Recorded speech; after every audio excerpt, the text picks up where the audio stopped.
Man, let's get it. You know what I'm saying? It's another reaction video. Too smooth in the building. You know what I'm saying? Follow me on this journey. But today, we doing Amanda Seals versus 20 Black Conservatives. Let's dive in and see what she cook up. On my mama. My boy hopped up there fast.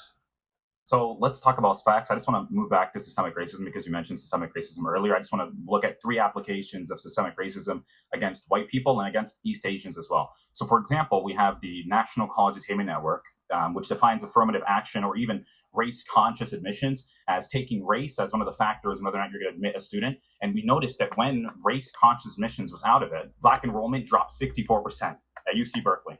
And that is an act of systemic racism, trying to look at people's races and allow them into colleges whether or not they're of a set race is racism. I mean, it's race conscious. And Martin Luther King's most famous quote is that he doesn't want his children to be judged based on race, but by the content of their character. And the content of people's characters also includes merit. We have another example of systemic racism. Burgess Owens, he's a representative out of Utah. He's a Black Republican representative. He called out the MIT president for having Black-only dormitories. I mean, what does that mean? Why are we trying to segregate each other and say that Black people feel safer amongst Black people? And the truth is they're actually more in danger when they're around Black people. And that's unfortunate. It's sad that I'm saying this, but it's the case. And I have to say it because it's true, okay? Black people are killing each other at a vast, crazy rate. Black men rapping about it. It's savagery, it's barbaric, and we shouldn't be doing it as a people. We should try to get more Ben Carsons. Ben Carson's cousins were murdered when he was younger, but his mother came to him and gave him a book and told Ben Carson to read and study to not be like his cousins. And Ben Carson separated 2 twins at the back of the head, and he's known as one of the best renowned neurologists or neuroscientists that we've ever seen, right? Ben Carson said that slaves were immigrants. Well, they were brought here to the United States, and many of them were slaves, and we know that to be a fact. What is the difference between someone being an immigrant and being a stolen person? I mean, I understand that many people were stolen here, but 90% of historians agree that slavery would have not been possible if Black slave owners within Africa didn't sell off their people. White people didn't show up and just start stealing people. They didn't do that. That's not how that works. They literally did that. But they didn't. They worked with Black owners. That's crazy, bro. I'm going to get back to the video, but man, boy... It's really people like this that look like us, boy, that think really like this, bro. Like, for real. Like they the Arabs literally did that. And Arabs did that as well. And I think it's very important. And I think it's important to note that there is an oversimplification of history as well as of Black people in Africa. There's a failure to acknowledge that in Africa, Black people did not consider themselves Black people. That was a racial distinction that was solely created by white oppressors to legitimize slavery. Arab oppressors, actually, because the Arabs did it in the 7th century. They were the first ones. They did not name it under Blackness. They simply just decided we're going to go and have enslavers. This was a decision that was actualized and then tried to be pushed forward through eugenics. Literally, there was an executive order that was passed a few months ago that said that Donald Trump wants to now control the museums because he wants to take back control of the narrative around race. And in one of these museums that they cited was that there was a display that speaks about race not as a biological thing, but as something that has just been created as a social construct. And he stated that that is an incorrect expression of race, that race is biological. But it is biological. Like, let's look at our phenotypical traits, the nose differences,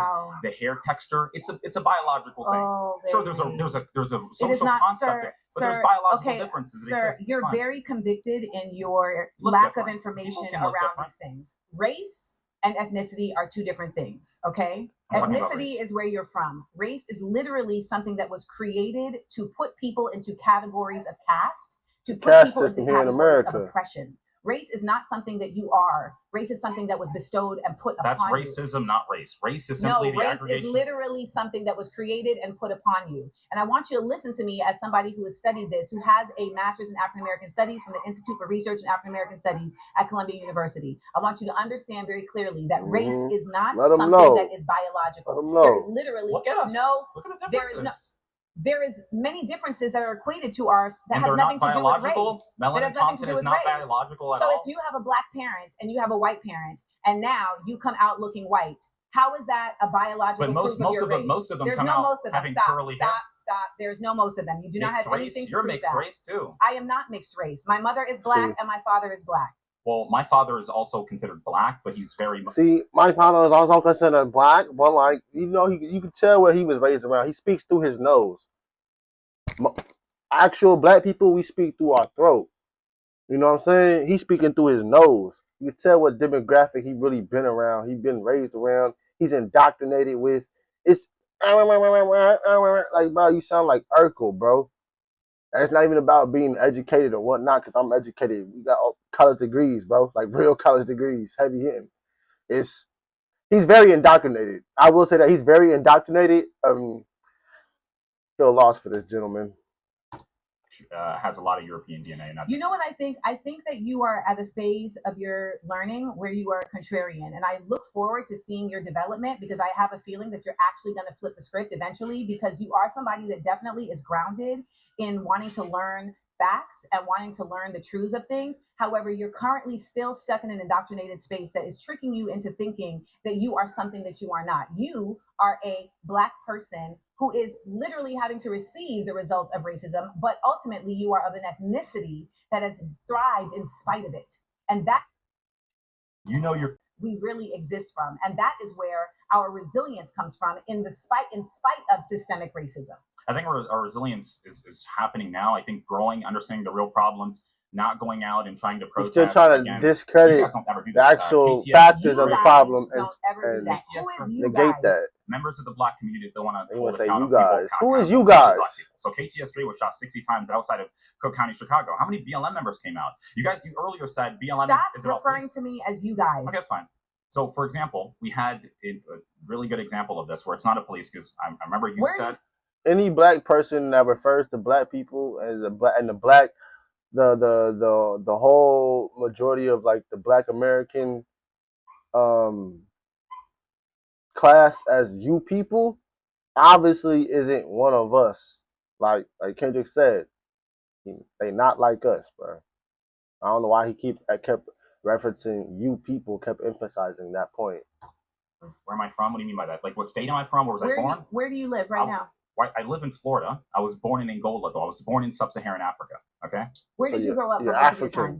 In Maine. I lived in North America. In Maine. Yes. And what is the population of Black people in the town that you're from? It's really extremely low, but I grew up around Black people, and there was a Black community where I lived. And that Black community that you... I grew up around Black people. It's extremely low, but I grew up around Black people. And... Did they teach you about Black history in the United States? Like, are your parents Black American? Yeah, my mom is Black. My father is Black. No, I'm asking, were they born in the United States? No, because I wasn't born there. Oh, so you guys are all from Angola? Yes. Tether. But again, like I told you earlier, right? In terms of people like KTS3 that were shot, BLM doesn't come out for them. And I remember you earlier said, think it's really important. Please finish.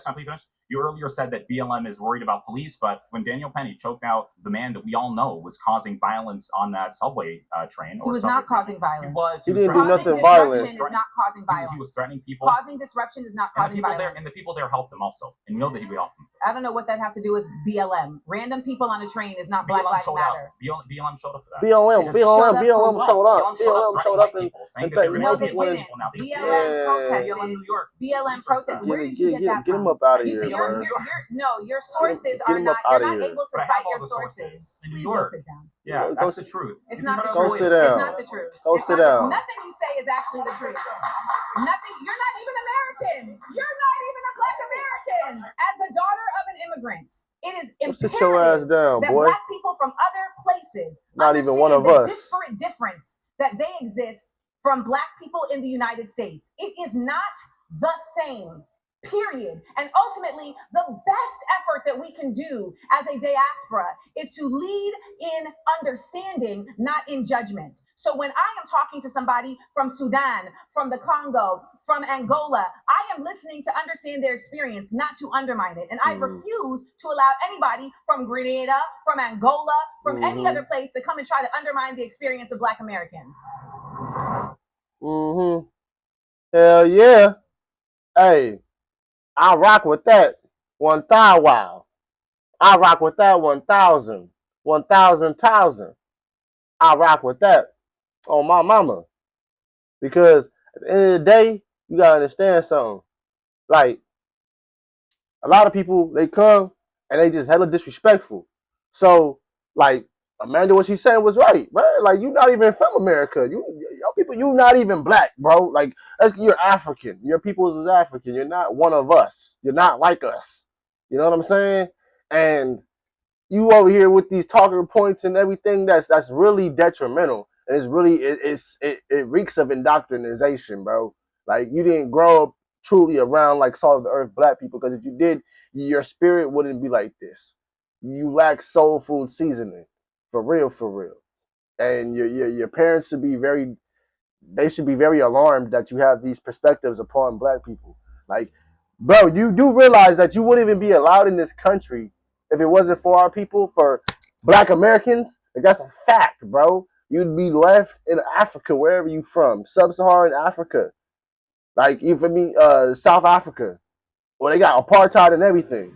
So, like, you know what I'm saying? Let's be genuine. But a lot of times, a lot of black immigrants that throughout the diaspora, whether they be Jamaican, Haitian, East African, West African, South African, they come to America and they discount the trials and tribulations and the fight for justice that black Americans have fought through, and the battles that we've won and the wars that we fought, to even just be here in the present, getting the crumbs and the scraps that we do get, you know. So and all their families wasn't here in the 60s, or the 50s, the 40s, the 30s, the 20s, in the 1800s, in the 1700s, even in the 1600s. Like, bro, like y'all just got to this country maybe 40 years ago, tops. And it's just 2025. So really, you only got here like in the late 80s, bro.